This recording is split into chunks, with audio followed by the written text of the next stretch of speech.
Baines. Welcome back, or welcome if you're just joining us. This is the France 24 debate, and we're looking at the next pope, who he might be, where he might come from. We're talking about it with France 24's Douglas Herbert, who is in St. Peter's Square, bird-dogging that chimney of the Sistine Chapel, waiting to see if there'll be white or black smoke. With us also Matthew Bunson, Senior Fellow of the St. Paul's Center for Biblical Theology. And here in the studio, Father Vincent Cabanac of the Augustinians of the Assumption Order, also journalist and co-author of Walking in the Light, 30 Days with Pope John Paul II, and reporter Ulrike Kolterman, author of a doctoral thesis on the Vatican and of a book called Popes and Palestinians. We were, just before the break, we were starting to get into the little speculation game of who the next pope might be, which sometimes went a little bit too far for these French who were earlier asked inside St. Peter's Square. They're not candidates, they're not campaigning, they're not candidates. I don't know, ma'am. I'm discovering all this. No. What I mean is it's not a political election. Actually, it's a very political election. Actually, it's a very political election. We've started, I guess, broaching it just before the break about how whether or not the next pope will be a reformer or not. And it's interesting when you look, Douglas Herbert, obviously you said it in part one, 115 cardinals voting. When you do the math, 28 of them are Italian. So for all the talk of a non-European being the next pope, what are the odds really? Well, 28 are Italians, you're absolutely right, and 60 are Europeans. And then the next largest block after that would be 19 Latin Americans, 14 North Americans. So you would say that, okay, the odds-on favorite, just by the mathematical odds, would be having another European pope.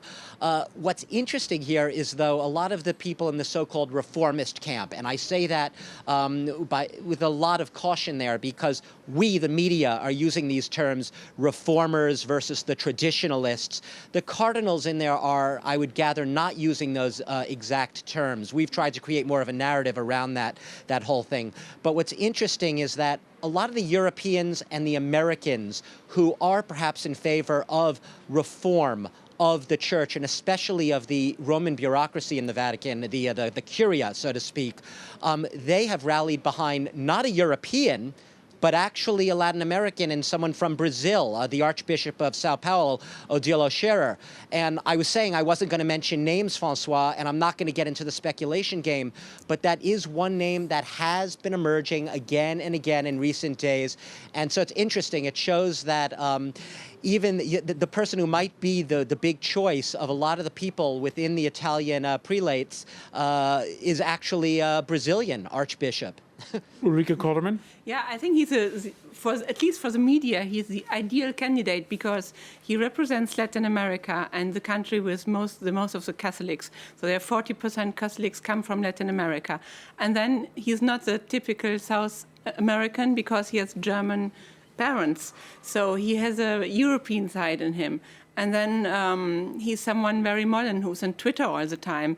So that makes him someone who's a favorite for the media. But again, that doesn't mean that the cardinals have the same view. That can be completely different. They will have different criteria. They might look for a younger pope, but then again, a younger pope could stay in office too long, so he shouldn't be too young either. And then there's a whole question of how open he should be to reforms. And that's a question that has nothing to do with nationality, after all. Right, nothing to do with nationality. We've been seeing the images from St. Peter's Square where we're still waiting for the smoke, but we also see the umbrellas are out, and we are seeing at times flags there. We're seeing, we saw one, somebody held up a placard that said "Go USA." It's turning into a bit of a football match if you're just watching the square. I don't know if all the cardinals can play football, but I think at least someone, for example, Cardinal Dolan of New York, like a lot football. And he's playing sometimes maybe also baseball. But I think that when we are here, we are thinking about the cardinal we knew. about our national cardinals. But as you know, it's a very small amount of voters. There are only 115, so they have to share all together and to know who will be the best. We don't know for how long.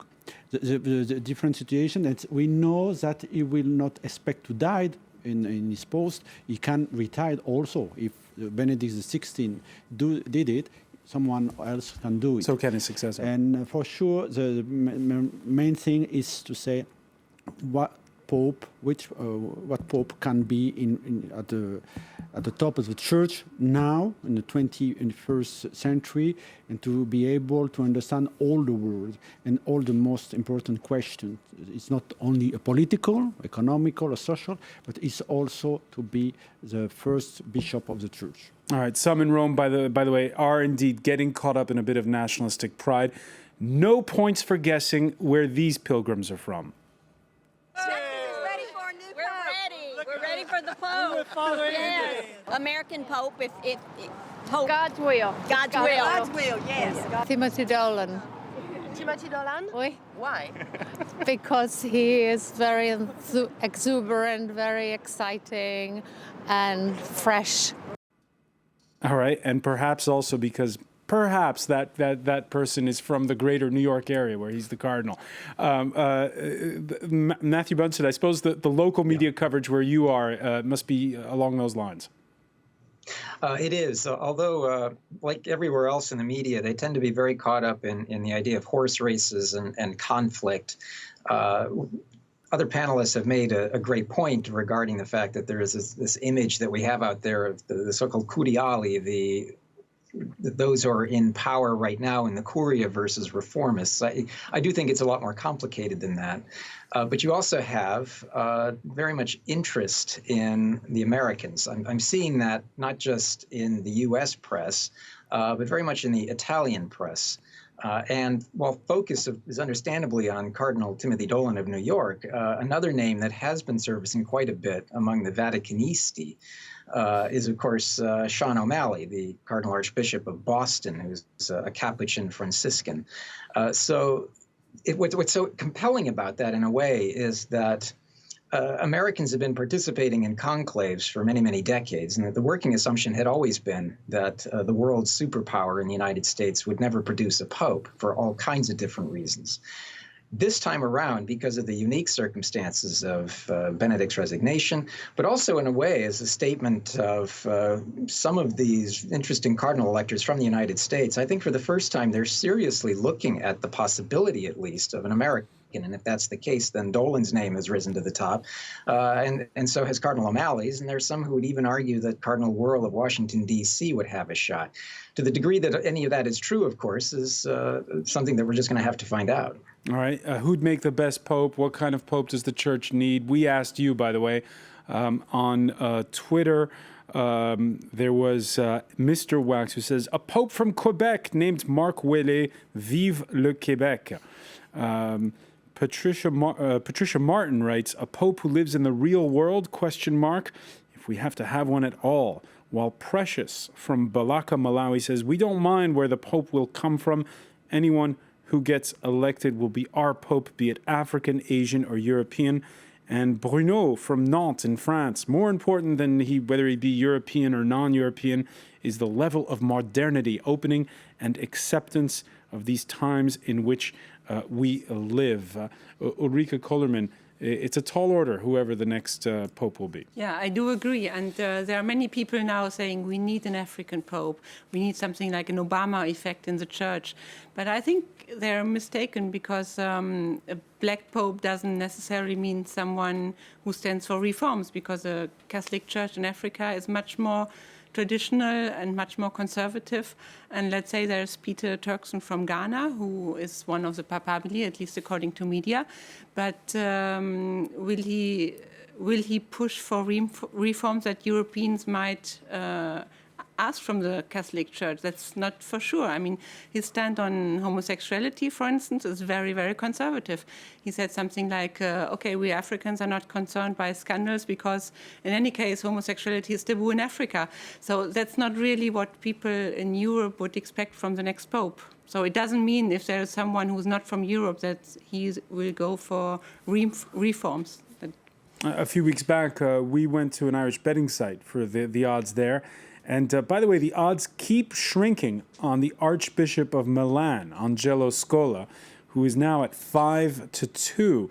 And Douglas Herbert, you were mentioning how the name of Cardinal Scherer of Brazil was coming up. He is second in the running, according to that one betting website. And we are getting smoke. Before I get to that, François, we do have some very black smoke coming out of that chimney right now on St. Peter's Square. Just a few seconds ago. It wasn't just a little wisp. It's belching black smoke right now. It is a black night sky, and we were all worried that it would be hard to discern that black smoke against the night sky. It is very clearly black. There is not a wisp of white in that smoke, as we were saying at the top of the show. What's the reaction on the square? I guess we were all right about this first ballot, and we have a little more waiting to do. Like I said, average time 3 to 4 days in the modern era for these conclaves. So those who have been so patiently waiting right now can go home for at least, 12, 13 hours or so, because the earliest we could expect to see any smoke would be mid-morning tomorrow, and that would be only if they were to arrive at a papal selection in the first of the 4 votes tomorrow. Otherwise, we won't see anything until the second vote of the day around midday. And I suppose there's also the issue of the rain, which means that St. Peter's Square could clear out rather fast now. You know what? The rain hasn't deterred anyone from gathering at St. Peter's Square today. It's been on and off, but a pretty steady rain for most of the day here in Rome. And look, these pilgrims, they know how to carry umbrellas. The faithful are drawn to the square, and a little bad weather isn't going to deter them. Like I said, there's a lot of interest in this conclave, and the weather is not a deterrent. All right, the weather is not a deterrent. We mentioned in part 1 of our discussion about the first round, you sort of feel things out. I read this morning in a paper that you know well, La Croix, the French Catholic daily, how oftentimes the cardinals come to Rome, but it's always for very formal occasions, and they don't really get the chance to hobnob. And that what you're seeing these last couple of days, to talk amongst each other and have talks in private in a more informal setting. What do you think is going to be happening right now after that first vote? Right now, they know what it's a repartition of the vote, of the natural vote, and we will know. They know. We don't know. But do they each go back to their own room, no, they are going all together to Santa Marta House, the place you have the Sixtine Chapel on the right side of St. Peter, and Santa Marta is on the left side. So by car or walking, they will go directly during the night to take your meal, to eat together. And I think so they will talk. They will not be like in a monastery, in a silent meal. Silence. So, and after, if they want, they can have a discussion. For sure they will have. And they will sleep all together, if they can sleep, especially the people, the cardinal who received some votes. I don't know if he will sleep very well. And tomorrow morning, they will go back to the Sixtine Chapel. They will celebrate the Mass first in a chapel, and after they will vote again. Don't forget, each one write the name by hand. And after each one is going to put, so it takes time. What they are doing in a chapel, in silence, they keep in silence. They are not talking one to another during the vote. They are in silence, and they have to think about that what will happen after. So there will be maybe a change. It depends of what will happen. We are not sure. They have two solutions. First thing, they have a confrontation of 2 different candidates, and no one receives the 2/3 of vote. This is happened for the election of John Paul II, and they choose a third one, or someone, I don't know who, we will see, received directly, like Cardinal Ratzinger in 2005, received directly many votes, and he could be elected tomorrow. Depends what will happen. We will see but not natural cardinal can, I think so, now receive a lot of votes, only one.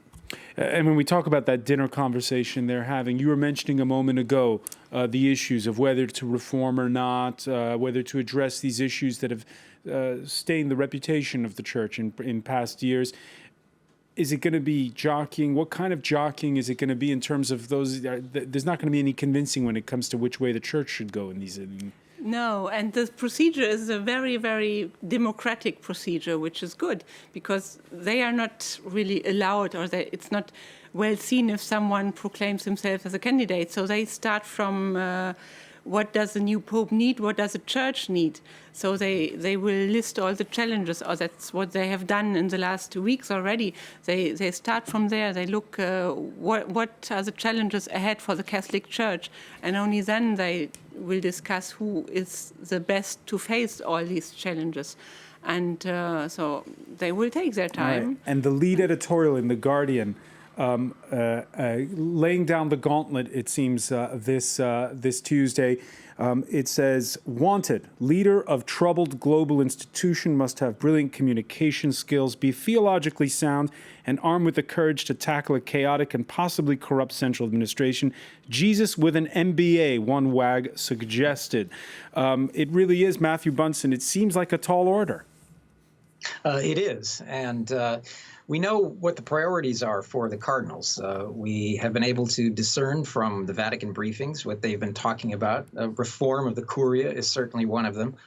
Continuing forward with what I think have been the remarkably successful but severely underreported reforms in the area of the clergy sexual abuse and preventing that from happening again in the future.